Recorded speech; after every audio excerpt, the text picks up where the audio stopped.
Bien, vamos a dar inicio a la sesión de este día.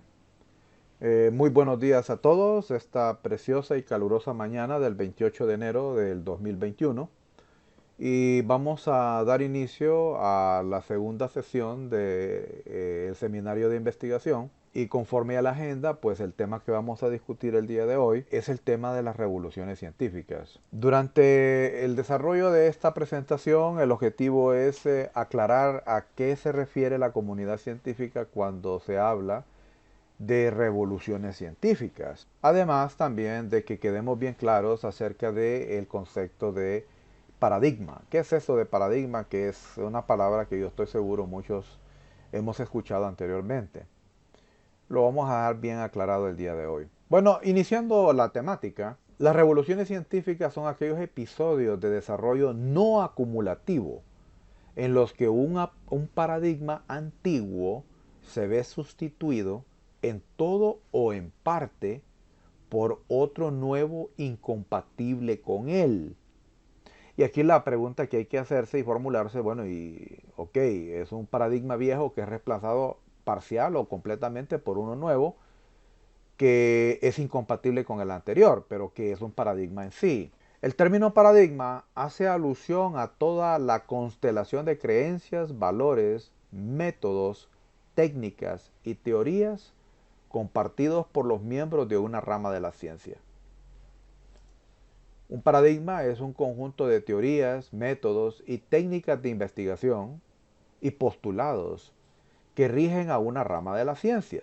Un paradigma es, pues, la base conceptual sobre la cual descansa una disciplina científica cualquiera. ¿Cuál es el proceso mediante el cual un nuevo paradigma sustituye al anterior? Lo primero que ocurre es el surgimiento y acumulación de crisis o anomalías.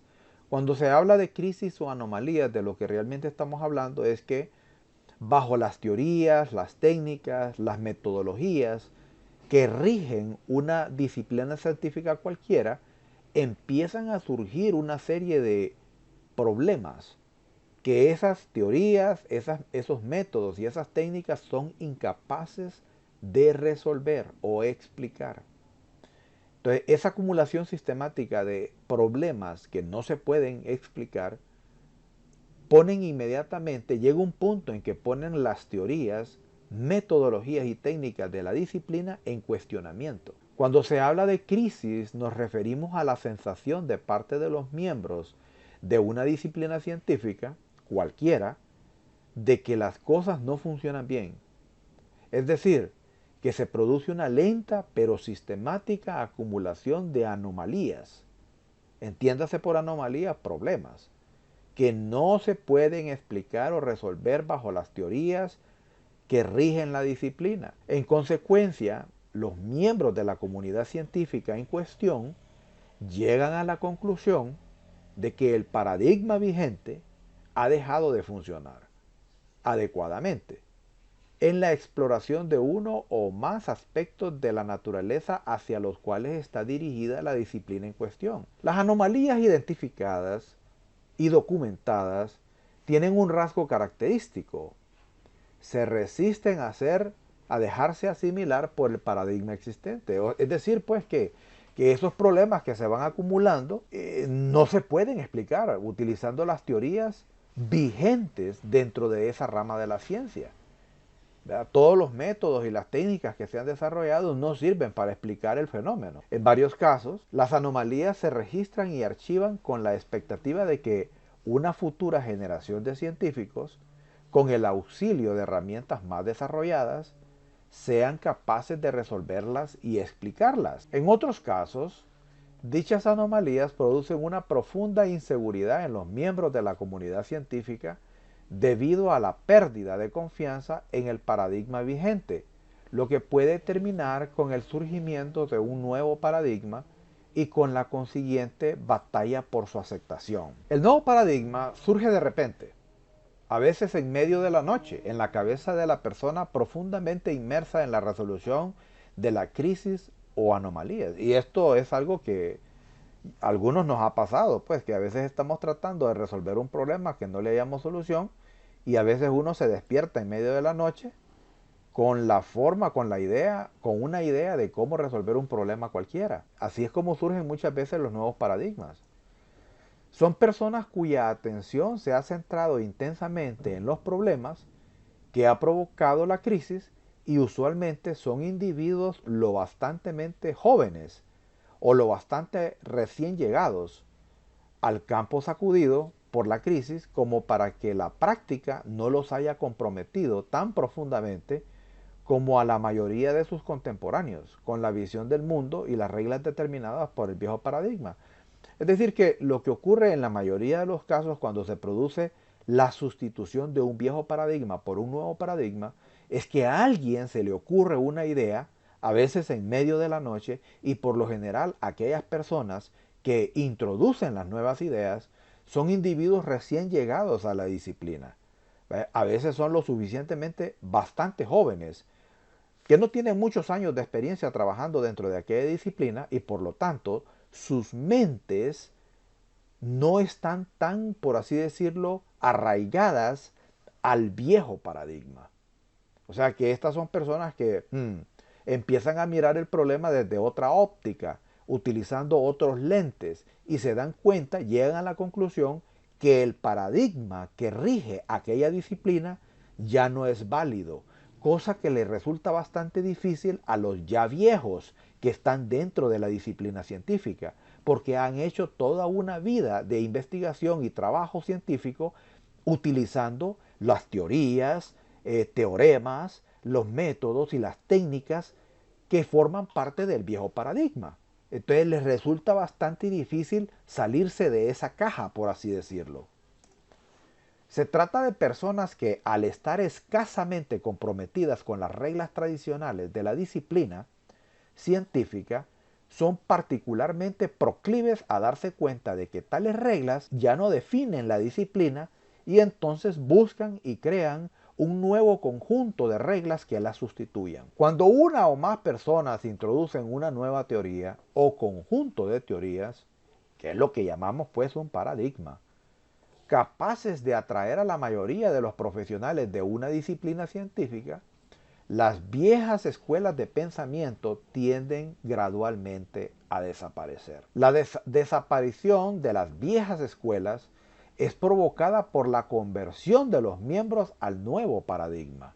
Pero siempre hay algunas personas que se aferran a uno u otro de los viejos puntos de vista y simplemente son eliminados de la profesión, que a partir de entonces ignora sus trabajos. Aquellos que no quieren o no pueden acomodar su trabajo al nuevo paradigma han de proceder aisladamente. Trabajan como mavericks, como individuos aislados, porque trabajan por su cuenta, o terminan uniéndose a un grupo que muchas veces está adscrito al nuevo paradigma. La fuente de resistencia de algunos es la seguridad de que el viejo paradigma terminará por resolver todos los problemas que se han acumulado, que con el tiempo esos problemas registrados se pueden resolver a través de teorías, leyes y postulados suministrados por el viejo paradigma.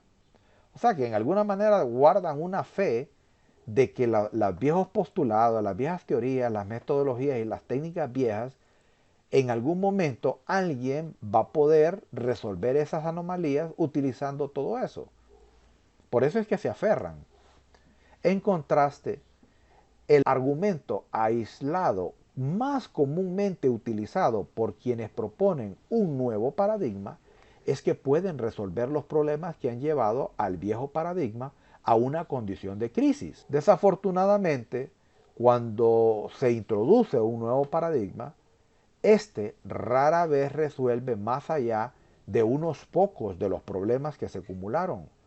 Y en su mayoría, dichas soluciones presentadas distan de ser perfectas. O sea, pues que él, por lo general, cuando un nuevo paradigma surge, sí, viene explicando algunos de los problemas que se han planteado y que no se habían podido resolver. Pero sus soluciones a estos problemas distan de ser perfectos, porque hay que refinar las soluciones a esos problemas. Y ahí es donde viene la participación de otros científicos que toman el nuevo punto de vista y lo perfeccionan, hasta que al final no queda la menor duda que es el nuevo paradigma el que entra en vigencia. Ahora, para que ese nuevo paradigma sea universalmente aceptado por todos los científicos de esa disciplina científica, ese nuevo paradigma no solamente deberá darle solución a los problemas que se han acumulado, sino que también deberá resolver efectivamente todos los problemas que anteriormente el viejo paradigma fue capaz de resolver. Por esa razón, los defensores de la teoría y de los procedimientos tradicionales, es decir, los defensores del viejo paradigma, casi siempre señalan que el nuevo rival no ha podido resolver todos los problemas o las anomalías. Y es cierto, el nuevo paradigma muchas veces es capaz de resolver varios de los problemas que se acumularon, además de todos los que ya se habían podido resolver bajo el viejo paradigma. Pero rara vez los resuelve todos. Después de todo, ningún paradigma resuelve jamás todos los problemas o anomalías acumuladas que afectan a una disciplina científica cualquiera. Por ejemplo, Max Planck, al contemplar su propia carrera en su publicación Scientific Autobiography, comentaba con tristeza que una nueva verdad científica no triunfa convenciendo a sus oponentes y haciéndoles ver la luz, sino más bien porque sus oponentes acaban muriendo y se desarrolla una nueva generación que está familiarizada con ella. Lo que Max Planck en su publicación Scientific Autobiography nos está diciendo es que cuando surge un nuevo paradigma, los científicos contemporáneos al surgimiento de ese nuevo paradigma, por lo general no lo aceptan, lo rechazan, duramente lo rechazan. Y únicamente el nuevo paradigma gana vigencia con las nuevas generaciones de científicos que se dan cuenta que los viejos estaban equivocados y agarran el nuevo paradigma y lo adoptan porque este no solamente resuelve todos los problemas o explica todos los problemas que el viejo paradigma era capaz de resolver, sino que también viene a resolver una fracción de los nuevos problemas acumulados. Después de todo, ¿qué caso tiene seguirse aferrando a un paradigma que es incapaz de resolver los problemas nuevos que acumulados? Las conversiones se producirán de vez en cuando. Y cuando hable de conversiones, estamos hablando de los científicos de la vieja escuela. Habrán algunos que se van a convertir al nuevo paradigma. Pero es tras la muerte de los últimos resistentes que todos los miembros de una misma comunidad científica, de una misma disciplina, es entonces cuando todos ellos trabajan bajo un único y nuevo paradigma. Por lo general, por desgracia, y así es la naturaleza humana, se necesita pues que mueran los viejos para que los nuevos se aperture una nueva generación de científicos que vienen con una mentalidad muy distinta. Por ejemplo, Charles Darwin o Carlos Darwin, quien escribió en su obra El origen de las especies, un pasaje final que describe este proceso. Y él dijo: aunque estoy plenamente convencido de la verdad de las opiniones expuestas en este volumen, refiriéndose a su libro El origen de las especies, no espero en absoluto convencer a los naturalistas experimentados cuyas mentes están atestadas de una multitud de hechos, todos los cuales se han contemplado desde un largo transcurso de los años desde un punto de vista directamente opuesto al mío. Pero miro con confianza al futuro, a los jóvenes naturalistas emergentes que serán capaces de ver con imparcialidad ambos lados del problema. El mismo Charles Darwin, cuando presentó su publicación El origen de las especies, que no es más que el tratado o la Biblia de la evolución, él sabía que los científicos de su época, que eran creacionistas y que creían en que una deidad suprema había creado todas las especies y la vida en el planeta, él proponía una escuela de pensamiento nueva donde decía que no, que las especies habían surgido gradualmente a través de una serie de mutaciones y adaptaciones que dan lugar al surgimiento de nuevas especies a partir de especies anteriores, a través de un proceso denominado especiación. Y que así pues surge toda la gran biodiversidad que existe en la naturaleza. Sus contemporáneos no. Sus contemporáneos creían que Dios había creado la vida en la tierra y Dios era el responsable de toda la existencia de todas las especies. Personalmente, yo creo que Dios es el que creó toda la vida en la tierra. No creo en los postulados de Darwin, pero sí creo que existe el proceso de adaptación, pero ese es tema de otra discusión. Pero lo importante en este pasaje es que Charles Darwin, él mismo reconocía que él no esperaba que sus contemporáneos creyeran en sus postulados, pero sí depositaba su esperanza en las futuras generaciones de científicos a este respecto. Veamos un ejemplo acerca de que representa lo que es el cambio de un paradigma al siguiente paradigma, a un nuevo paradigma, y para ello vamos a utilizar la astronomía como un punto de estudio, como una disciplina de cambio, disciplina científica que ha ido evolucionando a lo largo de los siglos. Fue Claudio Ptolomeo quien vivió entre los años 100 y 170 Anno Domini. Y por favor, alguno de los aquí presentes, dígame qué significa Anno Domini. Bueno, no lo sé, ingeniero, pero ahorita No lo lo sé, investigué. ingeniero, no lo había Oh, escuchado. Después de ok, Cristo. Dice que en el exactamente, año del Señor. exacto, es Anno Domini, significa el año de nuestro Señor, que es otra manera de referirnos a después de Cristo. Obviamente eso es latín. Este señor Ptolomeo fue un matemático griego y astrónomo, geógrafo y astrólogo, que vivió en la ciudad de Alejandría. Imagínense ustedes, Alejandría está hoy en día bajo las aguas del mar Mediterráneo, debido a un terremoto que ocurrió en épocas antes del medioevo, en la provincia romana de Egipto bajo el gobierno del Imperio Romano. Según Ptolomeo, presentó sus modelos astronómicos en tablas convenientes que podían usarse para calcular la posición futura o pasada de los planetas. El modelo ptolomeico, con el de sus predecesores, era geocéntrico. Y cuando nos referimos a geocéntrico, nos referimos que, según Ptolomeo, así como sus contemporáneos creían que la Tierra era el centro no del sistema solar, sino del universo. Así que colocaban a la Tierra en el centro del universo. Era casi universalmente aceptada esa idea. En otras palabras, el Sol, la Luna y los demás miembros del sistema solar y las estrellas giraban en torno a la Tierra. En astronomía, el modelo geocéntrico, o también conocido como geocentrismo, es una descripción del universo con la Tierra en el centro. Bajo el modelo geocéntrico, el Sol, la Luna, las estrellas y los planetas orbitan alrededor de la Tierra. La astronomía ptolomeica se desarrolló inicialmente durante los últimos 2 siglos antes de Cristo y los primeros 2 siglos después de Cristo. Resultaba muy eficaz a la hora de predecir las posiciones cambiantes de las estrellas y los planetas.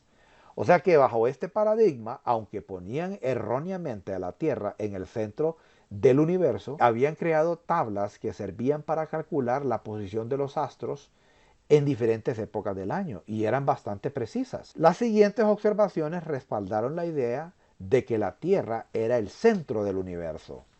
Primero, desde cualquier lugar de la Tierra, el Sol aparece girando alrededor de la Tierra una vez al día.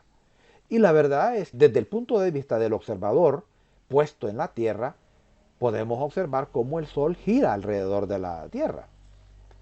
La Luna y los planetas tienen sus propios movimientos, pero también parecen girar alrededor de la Tierra, aproximadamente una vez al día. Las estrellas parecían estar fijas en una esfera celeste que giraba una vez al día alrededor de un eje a través de los polos geográficos de la Tierra. La Tierra, según los geocentristas, parece no moverse desde la perspectiva de un observador terrestre. Aquí ya estamos a punto de discutir un cambio de paradigma y es la introducción del heliocentrismo. Miren, El heliocentrismo es un modelo astronómico en el que la Tierra y los planetas giran alrededor del Sol, estando este en el centro del sistema solar. Ya lo podemos ver aquí nosotros, el Sol, ¿verdad? Y aquí tenemos la Tierra y la Luna y los demás planetas. Pero según el heliocentrismo, también las otras estrellas giran en torno al Sol. Lograron hacer una corrección, pero no está totalmente refinado. Por eso es que les decía yo que el cambio de un paradigma viene a resolver ciertos problemas, pero muchas veces las resoluciones de esos problemas distan de ser perfectas. Sí, corrigieron el problema, quitaron a la Tierra como el centro del universo y pusieron al Sol como el centro del mismo. Sabemos que el Sol, pues sí, los planetas del sistema solar giran en torno al Sol, pero ¿me creerían si les dijera que el Sol no está en el centro del sistema solar? No del universo, ya eso es obvio, que el Sol no está en el centro del universo. Pero el punto es que el Sol, si bien es cierto, los planetas que integran el sistema solar giran en torno al Sol, también es cierto que el Sol no está en el centro del sistema solar. Eso es mentira. Pero ya lo vamos a discutir. Ahora, ¿alguien me podría decir por qué utilizaron la palabra heliocentrismo? Ya sabemos que centrismo es que se refiere al centro. ¿Pero por qué helio? Me imagino porque es el principal componente del Sol, el helio. Exactamente, exactamente. El helio es el elemento más abundante en la constitución química del Sol. ¿Y qué es el helio? A ver, descríbamelo. Un gas noble. Un gas noble, exacto. Es producto de la fusión de dos átomos de Hidrógeno. excelente. O sea que el combustible del Sol es el hidrógeno y el helio. Entonces el heliocentrismo es el modelo astronómico en el que la Tierra y los planetas giran alrededor del Sol en el centro del sistema solar, ¿va? Pero es mentira, o sea, así lo dicen algunos libros. Pero cuando ustedes miran las representaciones gráficas, como la que tenemos frente en pantalla, van a mirar que las estrellas están girando en torno a ¿quién? En torno al Sol. En consecuencia, según el heliocentrismo, cuando este fue introducido, colocaban al Sol como el centro del universo. El heliocentrismo se oponía al geocentrismo, que colocaba a la Tierra en el centro. No fue sino hasta el siglo XVI que el matemático, astrónomo y clérigo católico renacentista Nicolaos Copérnico, que presentó un modelo matemático de un sistema heliocéntrico, que condujo a lo que se conoce hoy en día como la revolución copérnica.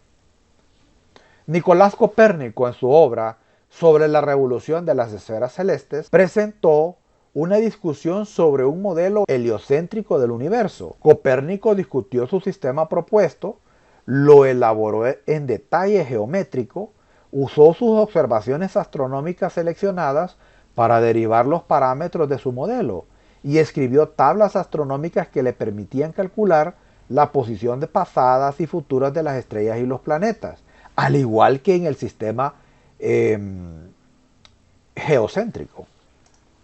El sistema copérnico no predijo las posiciones de los planetas mejor que el sistema ptolomeico, pero resolvió el problema del movimiento retrógrado planetario, argumentando que dicho movimiento solo se percibía y era aparente en lugar que real. Más adelantito voy a explicar un poquito más a qué se refiere este movimiento retrógrado. Obviamente, al hablar de movimiento retrógrado significa de algo que avanzaba y luego, en apariencia, se tira hacia atrás para luego volver hacia adelante. Copérnico resolvió este problema. Al mirar a la Luna, el converso al heliocentrismo nos dice: antes yo pensaba o tomaba a la Luna por un planeta, o veía a la Luna como un planeta, pero yo estaba equivocado. ¿Qué es lo que nos dice eso? Que los geocentristas pensaban que la Luna era un planeta. Ahora, la Luna es el satélite natural de la Tierra. ¿Y cuál es su clasificación? Un satélite. Sí, eso lo dije ya, que es el satélite natural de la Tierra. Pero dentro de la escala planetaria, ¿cuál es su clasificación? No lo sé. es un planetoide. Un planetoide está, por así decirlo, en la escala de los cuerpos celestes en un tamaño intermedio entre simplemente una roca flotante, los meteoritos o los meteoritos cuando caen a la Tierra, meteoros cuando están flotando, y los planetas. Entonces las lunas, la mayoría de las lunas que orbitan, los satélites naturales de los planetas que integran el sistema solar, están clasificados como planetoides. Y dentro del sistema geocentrista, la luna era vista como un planeta. Sin embargo, las personas tildaron como loco a Copérnico por decir que la Tierra se movía. No es simplemente que estuviesen equivocados o muy equivocados, es que se resistían al cambio de paradigma, pues para ellos lo que ellos querían decir con tierra implicaba una posición fija, es decir, que su tierra no se podía mover. Ok, ¿de dónde creen ustedes que salían las ideas esas de que la tierra no se podía mover? Especulen, por favor. Bueno, desde que se hablaba de que la Tierra era, Uno a la vez. cuando decían que la Tierra era plana y era sostenida por 4 elefantes o cosas así. Bueno, ese es otro paradigma. Pero cuando ellos hablan, obviamente estamos hablando de un movimiento planetario. ¿Por qué es que la Tierra no se podía mover? ¿Sobre la base de qué sostenían tales creencias? De los fenómenos naturales. Vamos a ver, no es esa la raíz. En el geocentrismo. Ellos creían en el geocentrismo, obviamente, y se resistían al heliocentrismo. Pero la pregunta que yo estoy formulando es sobre la base de qué los geocentristas se resistían a la idea de una Tierra que se mueve. De las corrientes filosóficas de ese tiempo. Exactamente, que tenían mucho que ver con la religión. Acuérdense que el peor enemigo de la ciencia en épocas medievales, ¿quién fue? Y denle nombre y apellido, por favor. Iglesia Católica. Excelente. La Iglesia Católica. Exactamente. La Iglesia Católica fue el enemigo número uno del desarrollo de la ciencia en las épocas medievales. Cuando una persona continúa resistiéndose después de que todos los miembros de su comunidad científica se han convertido al nuevo paradigma, se puede decir sin lugar a dudas que este individuo ha dejado de ser un científico para convertirse en un terco. Una razón por la que muchos rechazan el nuevo paradigma es por el ego. Persuadir a alguien es convencerlo de que el punto de vista propio, el que uno tiene, es superior y que por consiguiente debería sustituir el suyo. O sea, convencer a alguien es lograr que esa persona reconozca que estaba equivocado, pues. Los científicos de la vieja escuela de pensamiento se resistirán a aceptar el nuevo paradigma, a menos que se den las siguientes condiciones. El nuevo paradigma tiene que resolver algún problema sobresaliente, una anomalía, reconocido por los miembros de la disciplina científica, y el cual no se ha podido resolver bajo el viejo paradigma. Esa es la primera condición para que los científicos más viejos de la disciplina acepten el nuevo paradigma. El nuevo paradigma deberá conservar una gran cantidad de los logros pasados, proporcionando además soluciones específicas de problemas adicionales. Esos dos requisitos se tienen que cumplir para que algunos de los miembros de la vieja escuela terminen por aceptar el nuevo paradigma, porque van a haber algunos tercos que la única manera que van a dejar de expresar sus opiniones y su resistencia es cuando se mueran. Es decir, que una nueva teoría no tiene por qué entrar en conflicto con ninguna de sus predecesoras. Después de todo, los nuevos paradigmas surgen a partir de los viejos, por lo que incorporan gran parte del vocabulario, conceptos y prácticas del paradigma anterior. En otras palabras, gran parte del lenguaje y la mayoría de los instrumentos de laboratorio siguen siendo los mismos como consecuencia. Después del cambio de paradigma, la disciplina científica post-revolucionaria porque obviamente producir un cambio de paradigma es producir una revolución. Y todos sabemos que una revolución es sinónimo de cambio. Exacto. De cambio. Exactamente. Entonces, como consecuencia, después del cambio de paradigma, la disciplina científica post-revolucionaria incluye gran parte de los métodos, técnicas y procedimientos empleados de la misma forma en que se usaban durante la vigencia del paradigma anterior. Es decir, que muchos de los métodos, técnicas, equipos, muchas de esas cosas simplemente se trasladan de un paradigma al siguiente. Es la manera, son las teorías las que sufren.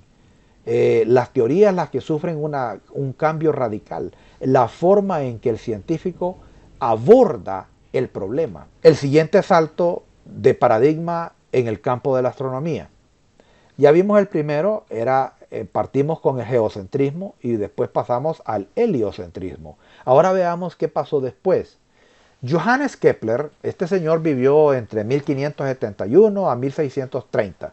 Fue un astrónomo y matemático y astrólogo alemán. Kepler vivió en una época en la que no había una clara distinción entre la astronomía y la astrología, al punto de que la astrología era parte integral de la astronomía.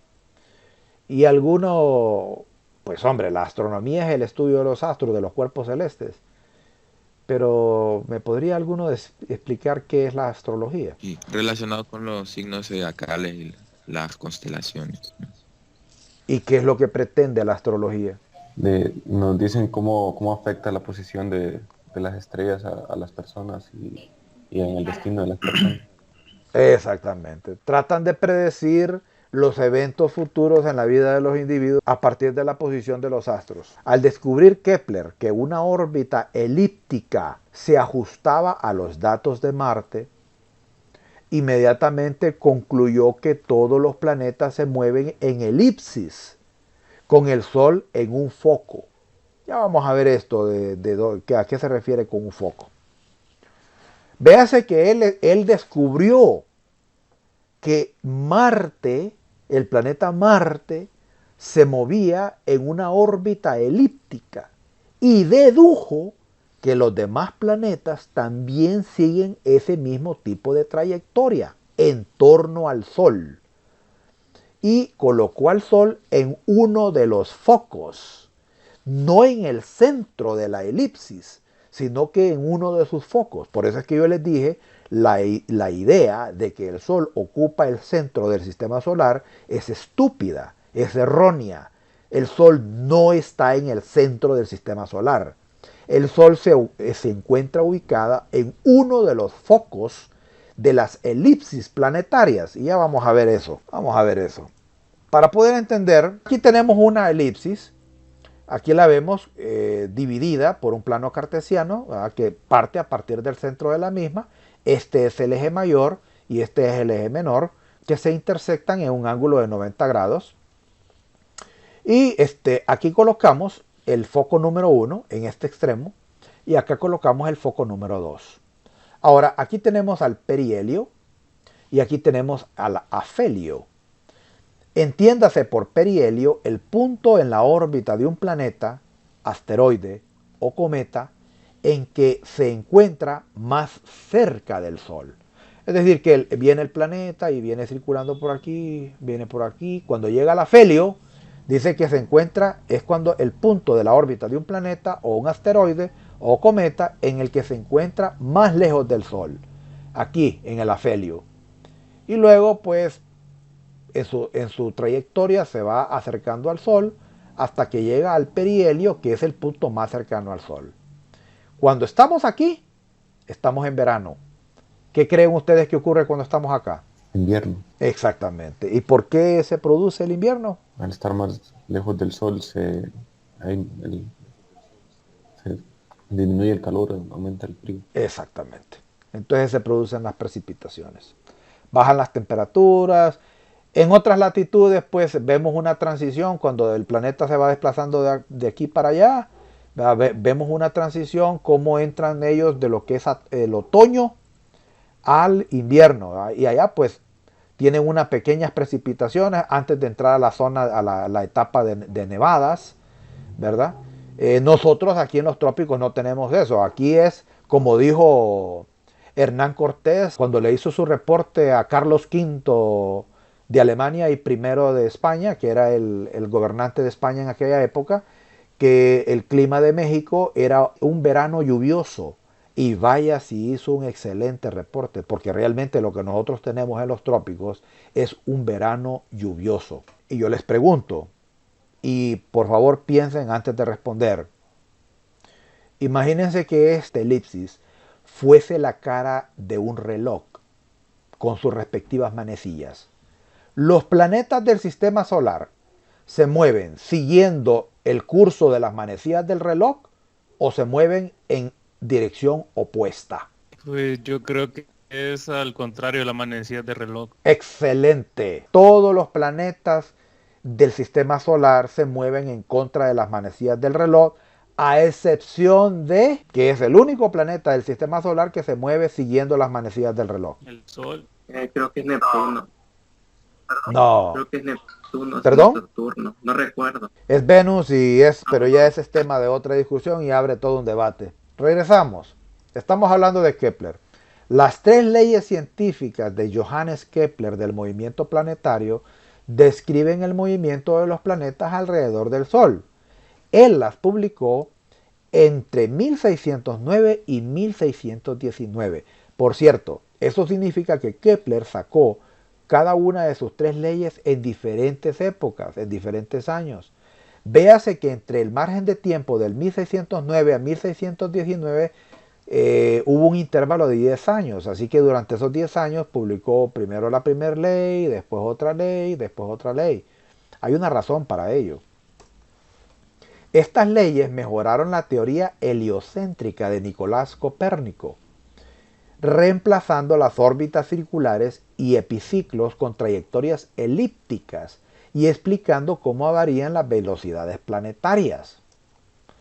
Y aquí pues en la gráfica podemos observar esto que vemos arriba es el heliocentrismo arcaico, donde los planetas se mueven en trayectorias circulares alrededor del Sol.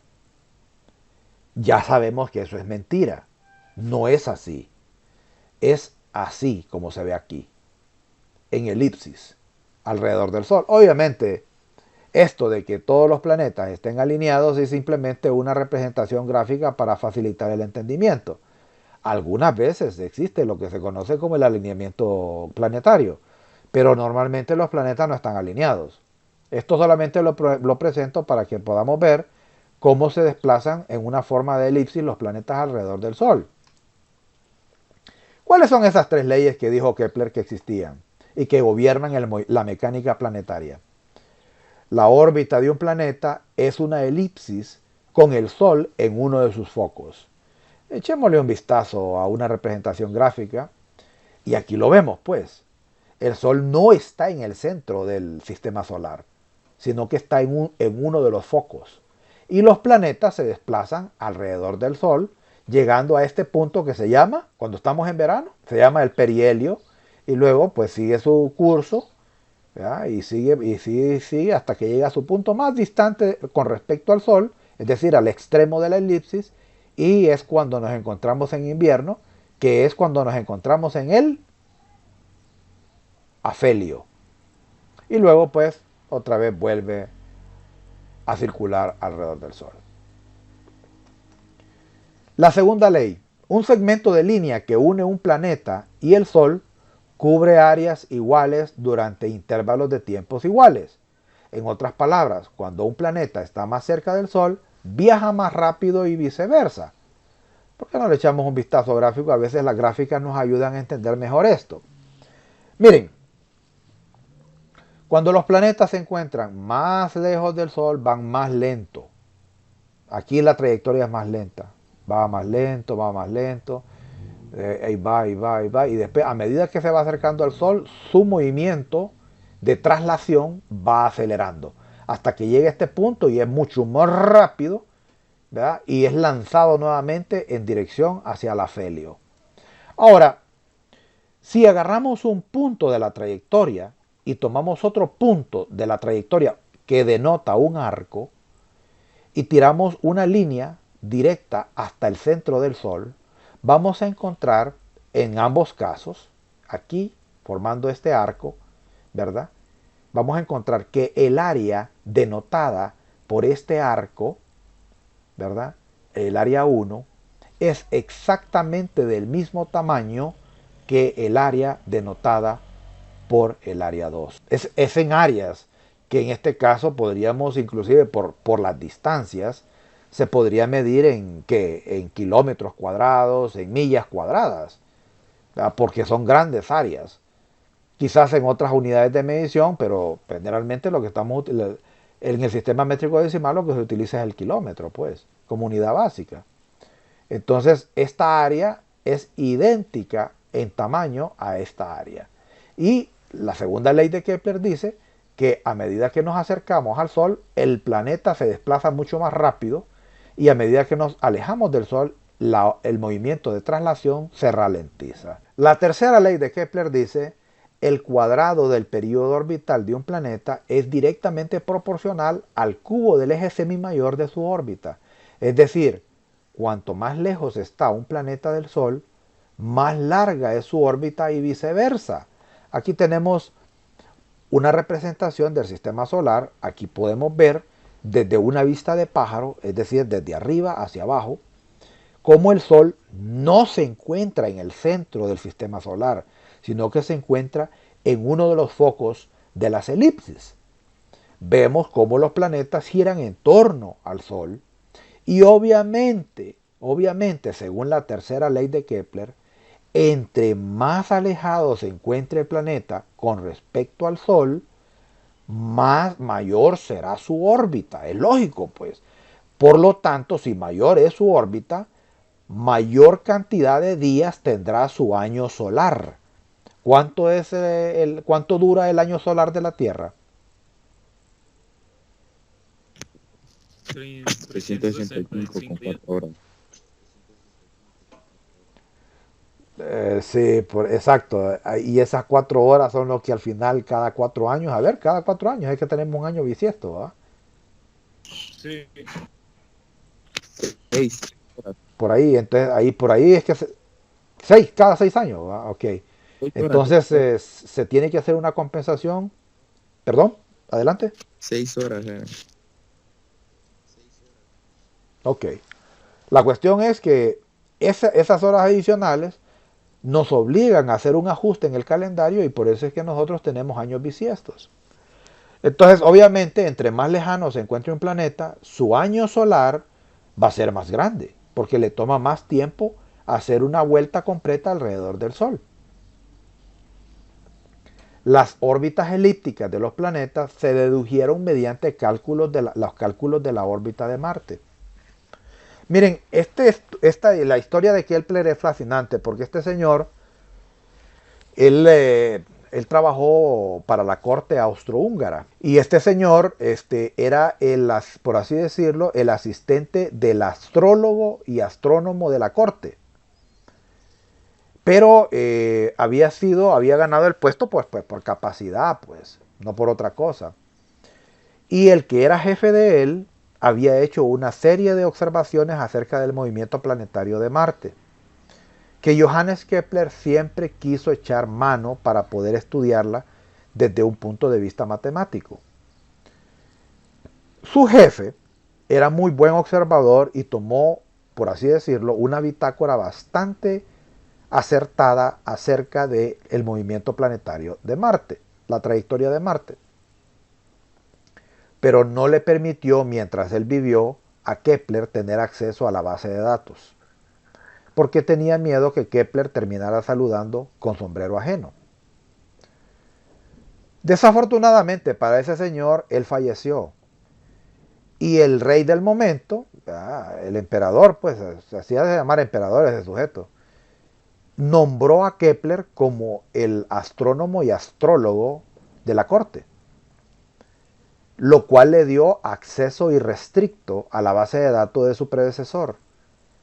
Y Kepler tenía una base matemática mucho más avanzada que la anterior.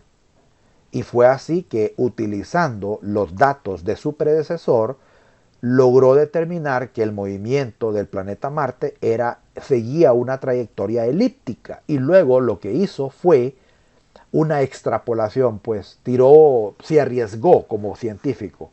Dijo que si Marte se comportaba de esa forma, él no tenía la menor duda de que los demás planetas y cuerpos celestes que giran en torno al Sol también seguían una trayectoria elíptica. Fue un disparo en la oscuridad, un golpe de suerte, porque él no tenía los datos de trayectorias, datos colectados a través de la observación planetaria con telescopios, de la trayectoria o movimiento de otros planetas. Él todo lo que tenía era lo que su predecesor había dejado. Y lo que su predecesor había dejado era datos concernientes al movimiento de traslación del planeta Marte. Y luego simplemente asumió que todos los demás seguían una trayectoria similar. Cuando esto ocurrió y Kepler tuvo acceso irrestricto a la base de datos, él fue llevado ante las cortes por parte de los familiares de su predecesor, quienes lo acusaron después de la publicación de la primera ley del movimiento planetario de estar saludando con sombrero ajeno, pues en otras palabras, de eso le estaban acusando. Pero las cortes del momento terminaron fallando en torno a Kepler, porque las publicaciones de Kepler siempre las hacía a nombre de su majestad. O sea, y el rey terminó interfiriendo diciendo que en efecto, que las observaciones hechas por el finado eran propiedad de la corte. No eran propiedad de nadie, sino que eran propiedad de la corte. Y Kepler había publicado en nombre de la corte. Así fue como se logró librar.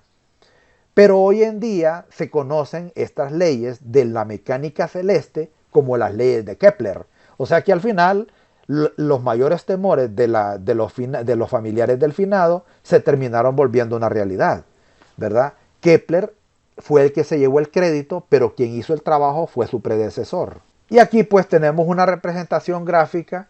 Tenemos al Sol en un extremo, en uno de los focos. Ahí está el centro, no se encuentra el Sol ahí. Y tenemos esto que está acá que representa un planeta.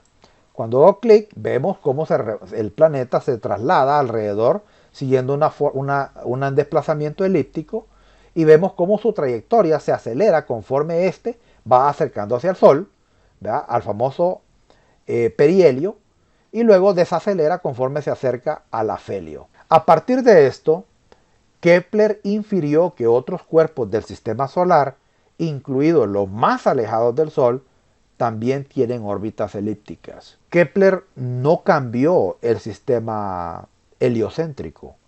Kepler lo refinó. Por eso es que yo les dije que el surgimiento de un paradigma, los que proponen un paradigma cuando lo introducen, ese paradigma en un principio dista de resolver completamente todos los problemas.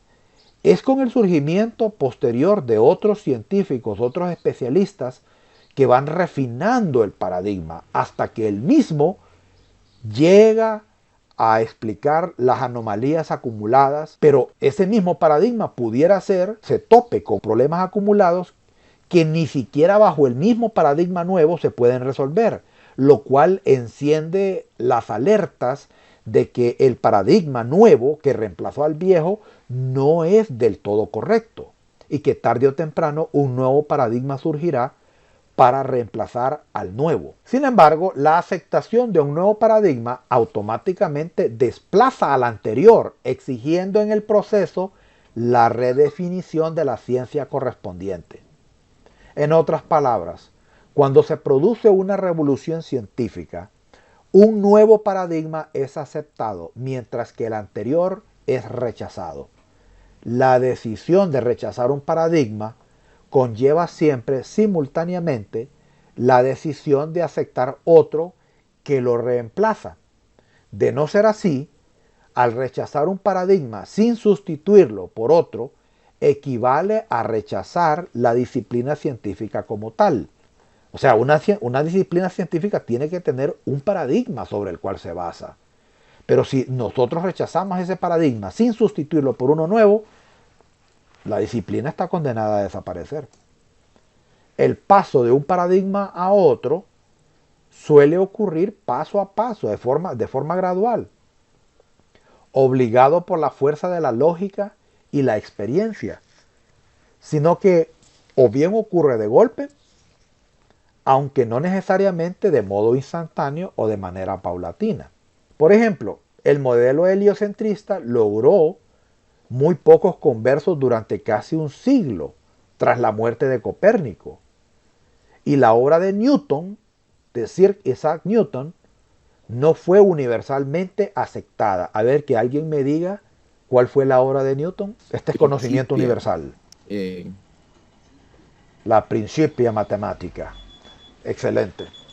Principia Mathematica, que constituye la base de dos clases que ustedes llevaron. ¿Qué clases fueron esas? Yo creo que fue estática y dinámica, no sé.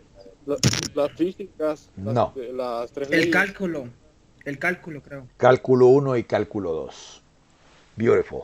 Pero sí está relacionado con las otras dos. No obstante, a medida que ustedes vayan revisando la literatura, se van a dar cuenta que quienes surgieron primero fue cálculo 1, los cálculos, y después esas otras disciplinas de las que ustedes mencionan. El trabajo de Newton en la Principia Mathematica pues no fue aceptado universalmente en toda Europa inmediatamente que Newton la publicó, ¿verdad? Duró alrededor de 50 años para que se convirtiese en un texto de uso obligatorio en las universidades europeas. La teoría de Copérnico sugería que los planetas deberían tener como la Tierra que Venus debería mostrar fases y que el universo habría de ser muchísimo mayor de lo que antes se había supuesto. 60 años después de la muerte de Copérnico, con la ayuda del telescopio, Galileo Galilei pudo ver las montañas de la Luna, las fases de Venus, el número inmenso de estrellas. Dichas observaciones aportaron a la nueva teoría una gran cantidad de conversos, especialmente entre aquellos que no eran astrónomos. O sea, que los que más se opusieron a las publicaciones de Galileo Galilei fueron individuos que eran astrónomos. Y él logró una gran cantidad de conversos entre aquellos que no lo eran. Obviamente, cuando estos astrónomos de su época murieron, fueron reemplazados por individuos que traían una nueva escuela de pensamiento basada en los descubrimientos de Galileo Galilei, que obviamente respaldaban el paradigma heliocentrista, especialmente las observaciones de Kepler, ¿no? Ahora, recordemos nosotros que Galileo Galilei fue llevado a juicio por parte de la Santa Inquisición porque aseguraba que la Tierra se movía alrededor del Sol, y lo aseguraba en su publicación. Una vez frente a la Santa Inquisición, iba a ser condenado a muerte por hereje, pero siendo un muy buen amigo del Papa del momento, el Papa logró meter sus manos en nombre de Galileo, y Galileo fue condenado a vivir con arresto domiciliario el resto de sus días. Y se le prohibió también seguir publicando. De ahí que surge un famoso libro, que si ustedes lo buscan en Amazon lo van a poder descargar, ¿verdad? Que se llama Y sin embargo se mueve. Que fueron las palabras de Galileo Galilei cuando salió del edificio donde lo juzgaron. Porque él públicamente ante la Santa Inquisición dijo que se retractaba y que en efecto la Tierra no se movía, sino que la Tierra era el centro del universo y todos los astros giran en torno a la Tierra, pero saliendo con escolta militar del edificio, pronunció dichas palabras en latín, y sin embargo se mueve. ¿Por qué habríamos de llamar revolución científica a un cambio de paradigma? Porque poco a poco el número de experimentos, instrumentos, artículos y libros basados en el nuevo paradigma se van multiplicando.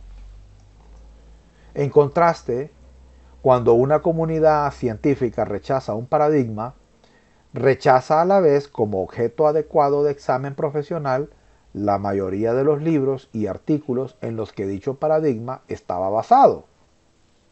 En otras palabras, al producirse una revolución científica, los libros de texto y la tradición histórica de dicha disciplina tendrán que reescribirse. Los cambios de paradigma hacen que los científicos vean de un modo distinto al mundo que se aplica según su investigación. No porque el mundo cambie, como un cambio de paradigma, sino porque el científico trabaja en un mundo distinto. Es decir, que mira la realidad de los problemas que él aborda, o él o ella aborda, desde otros lentes, desde otra óptica. ¿Por qué? Porque un cambio de paradigma no domina a la disciplina en sí, sino que viene a dominar las mentes de los investigadores. ¿Por qué? Porque la nueva teoría científica es considerada superior a las predecesoras, no solo por ser un mejor instrumento para descubrir y resolver anomalías, sino además porque de algún modo constituye una mejor representación de cómo es en realidad la naturaleza. ¿Por qué habríamos de llamar una revolución científica a un cambio de paradigma? El nuevo paradigma puede ser una teoría de nivel superior al de las conocidas anteriormente, capaz de ligar a todo un grupo de teorías de nivel inferior sin modificar alguna de ellas de modo sustancial. Por ejemplo, la primera y la segunda ley de la termodinámica, la ley de la conservación de la energía y la ley de la entropía respectivamente, suministran nexos entre la dinámica, la química, la electricidad, la óptica y la teoría térmica, entre otras. O sea que todas estas disciplinas que acabo de mencionar están directamente relacionadas con la primera y la segunda ley de la termodinámica.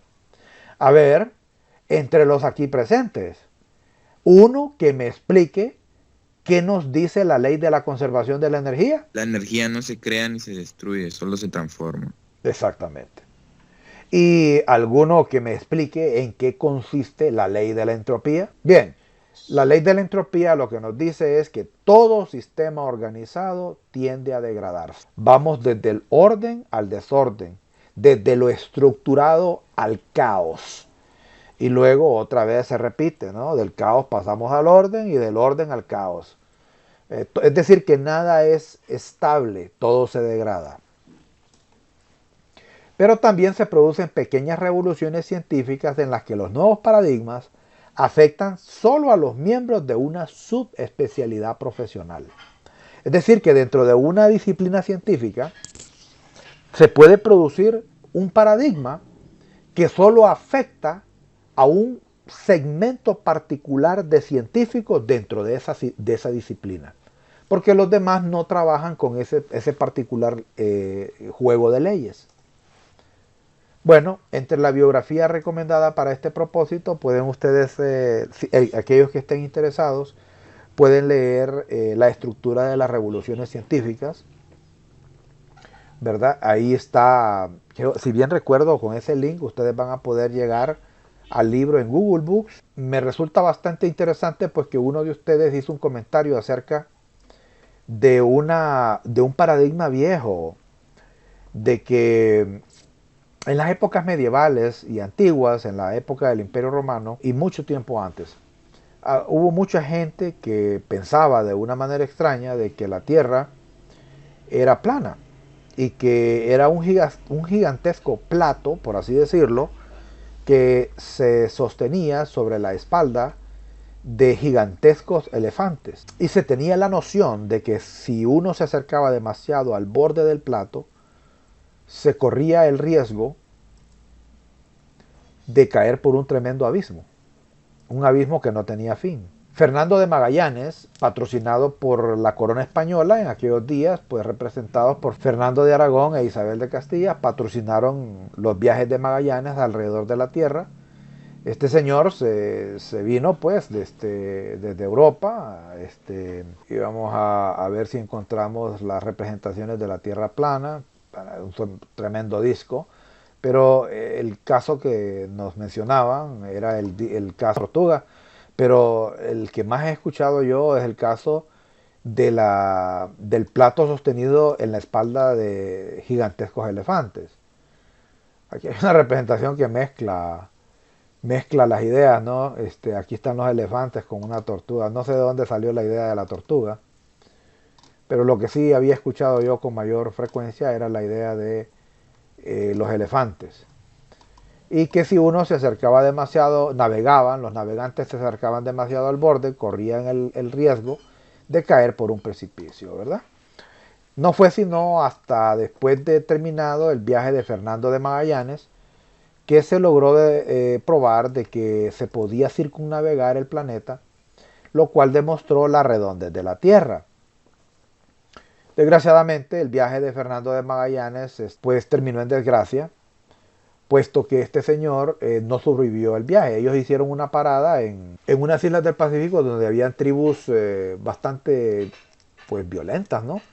Se enfrentaron a ellos y Fernando perdió la vida. Así que fue su tripulación la que terminó y completó el viaje de regreso a España, la cual, según tengo entendido, les duró, si bien recuerdo, 2 años. No sé si fueron 2 o fueron 4 años.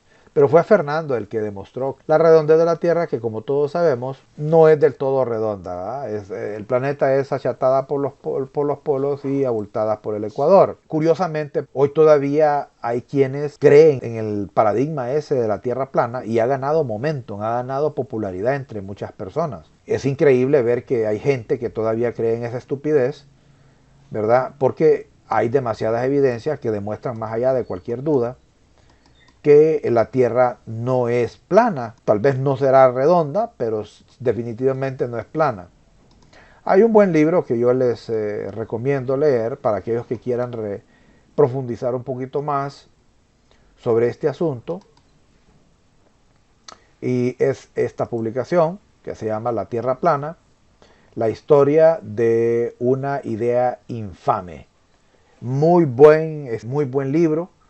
Que nos habla inclusive de la historia, ¿verdad? De dónde surgen los argumentos, los argumentos de la Tierra plana, los defensores de dicho paradigma, cómo este paradigma fue eliminado o destronado y quiénes son los principales defensores de ese paradigma fallido en la época presente. ¿Comentarios? ¿Preguntas? No, de mi parte no hay preguntas. Ok. Hemos abordado el tema que estaba programado para el día de hoy. ¿Lograron instalar el programa R y el programa R Studio? Sí, ya lo instalé. ¿Corrieron las actualizaciones? Ok. Bien, voy a entrar rápidamente al espacio virtual de la clase. En esta sección, inmediatamente después del calendario académico, yo voy a colocar aquí una sección llamada utilerías. Hay una serie de librerías que yo necesito que ustedes instalen en ese programa y se las tengo que proporcionar con anticipación y tarda tiempo en instalarse. Muchas de esas librerías tardan tiempo porque se descargan quién sabe de dónde, ¿no? Y lo que voy a hacer es demostrarles lo que quiero que hagan de tarea antes de que nos volvamos a reunir. Vamos a abrir RStudio, vamos a abrir librerías. Cada una de estas líneas de texto representa una librería, ¿verdad? Que no está instalada en RStudio ni en R de manera predeterminada. Es decir, que uno tiene que hacer la instalación. Y ustedes van a agarrar la primera línea de texto, lo copian, ¿verdad? Y se van a Tools, instalar paquetes. Le va a salir una ventanita que le va a permitir instalar un paquete. Hago esto con suficiente anticipación porque esto lleva tiempo. Entonces usted escribe la primera línea de texto y usted le dice instale. Entonces ella va a empezar a instalar y se va a tomar algo de tiempo. Estas son las librerías o los paquetes estadísticos que ustedes van a necesitar al momento que arranquemos con la parte de estadística. Hago esto con esta anticipación, ¿verdad? Porque no quiero que nadie después me esté diciendo que no me corre el código por causa de que no se tomó el tiempo de instalar las librerías. Bueno, y hacen lo mismo para cada una de las líneas. Va a tomar como, en el caso mío fue rápido porque realmente yo ya lo tenía instalado. En el caso de ustedes va a tomar un poquito de tiempo. Este mismo archivo con las librerías lo voy a publicar en el espacio virtual de la clase. Otra cosa que quiero que hagan es que se vayan a Tools, ¿verdad? Vamos a ver, Global Options. Vayan fijándose. Les va a abrir esta ventana.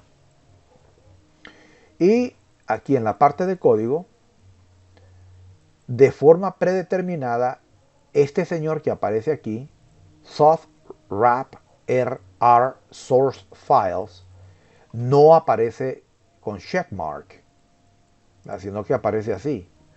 Miren, voy a agarrar un código cualquiera.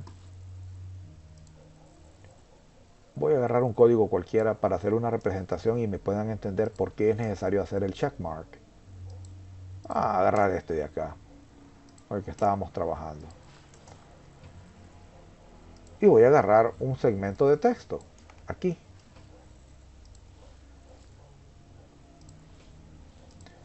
Y lo voy a pegar acá. Ya lo pegué. Este es el código. Conmigo van a aprender cada línea de texto, no se preocupen. Ahorita céntrense en lo que les estoy mostrando.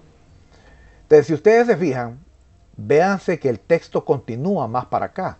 Y aquí les aparece una barra espaciadora que les permite navegar hacia adelante y poder visualizar el resto del texto. Luego, pues, lo traen para atrás para proseguir, ¿verdad? A mí, realmente esto es bien impráctico. Entonces, nos vamos a Tools, Global Options y Code y hacen checkmark en este punto y les va y lo ok, y miren, la barra espaciadora desapareció porque ahora todo el texto hace como un wrap, como que lo corta pues a donde donde termina el panel, sigue la siguiente línea, ¿eh? Aquí se continuó. Entonces ya la barra espaciadora ya no es necesario. La única barra espaciadora que se conserva es esta, la vertical. Luego van a ir otra vez a Tools, Global Options, y van a irse a la parte donde dice Appearance, ¿verdad? Entonces, cuando ustedes instalaron el programa debió haber tenido esta apariencia. Miren, según la literatura, he leído mucho acerca de esto. Según la literatura, esto es un poquito como golpeado para la vista, ¿verdad? Entonces, para que la vista descanse, y es la recomendación general, ¿verdad? Uno debe buscar, la recomendación es utilizar otra opción. Entonces, se van a la parte de Appearance y buscan una opción llamada Cobalt. Lo aplican y ya pues los textos aparecen de otra forma, el trasfondo es más oscuro y no resulta tan golpeado para la vista. Entonces, estas cositas de configuración son cosas que ustedes las pueden ir avanzando. La sesión virtual de la clase va a aparecer publicada justamente debajo de Revoluciones Científicas, juntamente con el archivo PDF de la presentación. Además, y a manera de tarea, les voy a pedir que por favor revisen lean las siguientes publicaciones. Me van a leer este artículo, tómense su tiempo. ¿Hay alguno aquí que tenga problemas con la lectura en inglés? Con sinceridad. Algo, no sé mucho inglés. Más el Muy bien, lenguaje así entonces. muy técnico. Muy bien. En ese caso, como pueden ver, el artículo está publicado en inglés. Who is downloading pirated papers? Everyone. Ese es el título de la publicación. Entonces lo que van a hacer aquellos que no hablan o que no manejan bien el inglés es lo siguiente. Y esto se aplica a cualquiera, ¿no? Se van a ir, vamos a abrir y van a entrar a Google y van a poner Google Translate App Extension.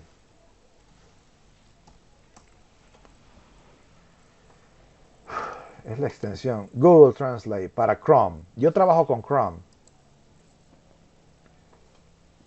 ¿verdad? Aquí me va a decir que lo remueva porque yo ya lo tengo instalado.